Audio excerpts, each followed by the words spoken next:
ఈరోజు దేవుని వాగ్దానము.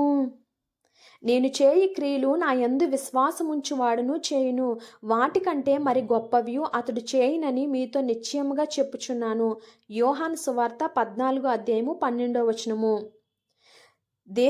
మనము సామాన్యమైన ప్రజలం అయినప్పటికీ కూడా దేవుని మీద ఎప్పుడైతే విశ్వాసం ఉంచుతామంట, దేవుడు ముందు చేసే క్రియల కంటే కూడా మన ద్వారా ఇంకా గొప్ప కార్యాలు దేవుడు చేయగలడంట.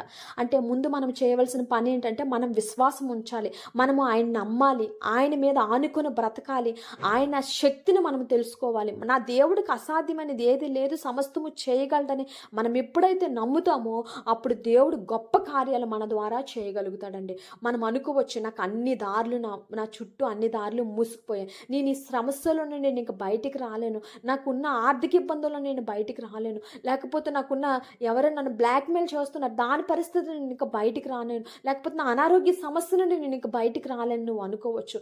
కానీ దేవునికి అసాధ్యమైనది ఏది లేదు. నువ్వు ఏ పరిస్థితిలో ఉన్నప్పటికీ, మనం ఏ స్థితిలో ఉన్నప్పటికీ దాని నుండి బయటికి తీసుకురాగలిగిన శక్తి నా దేవుడికి ఉందని మనం ఎప్పుడైతే నమ్ముతామో దేవుడు గొప్ప కార్యాలు మన ద్వారా జరిగిస్తాడు.